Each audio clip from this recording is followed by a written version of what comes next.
Plug Notes, we flying solo with Jane Eyre by Charlotte Bronte. As a kid, Jane Eyre living with her twisted aunt Miss Reed and her punk-ass cousins who ain't showing no love for my girl Jane.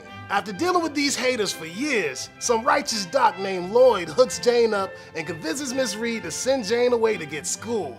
But Jane ain't about to bounce before giving Miss Reed a big old f*** you. So Jane arrives at Lowood School where some bitch-ass clergyman named Brocklehurst starts hating on my girl, saying she ain't nothing but a lying trick. But Jane's homie Helen and a righteous teacher named Miss Temple tell Jane they got her back.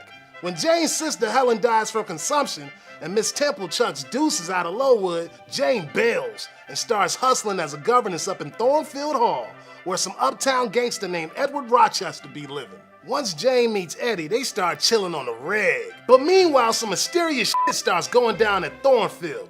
Crazy laughing, somebody starting a fire in Eddie's room, and one of the house guests getting shanked.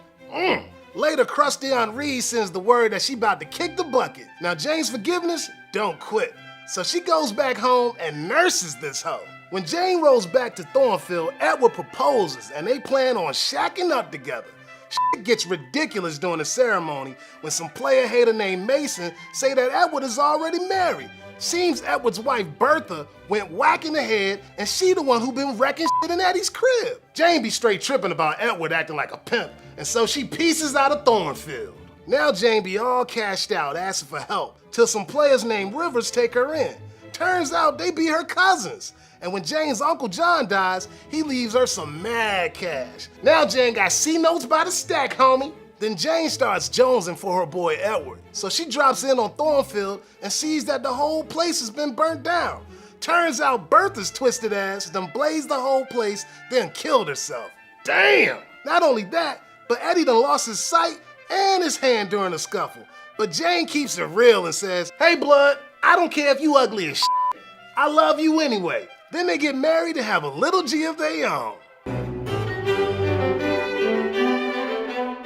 Alright son, if you a hustler, you know that the cribs where Jane been staying at symbolize all the bullshit women had to deal with in Victorian patriarchal society. Oppression with Auntie Reed, starvation at Lowood, madness at Thornfield, and indifference when kicking it with the Rivers.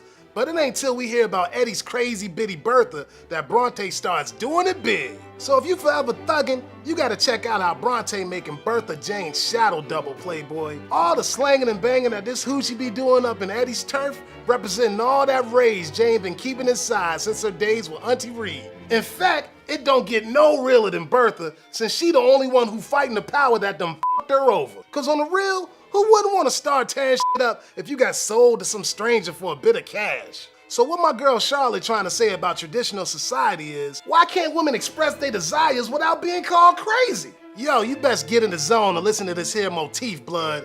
Bronte be stacking images of nature to show how Jane's amped up emotions go way beyond what's acceptable for women to be feeling. For example, when Rochester proposes to Jane, it starts storming all up in there for 2 straight hours. It's like she been keeping her feelings in for so long, it goes wild when she's finally able to let it out. You can check out Bronte extends this nature motif to my boy Eddie too. After he proposes to Jane, lightning strikes a big-ass tree, splitting it in half. The 2 halves of the tree representing Eddie's divided loyalties.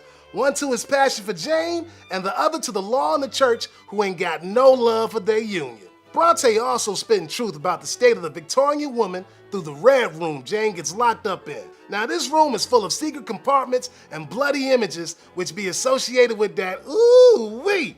So that red room really be all the isolation and hating that women got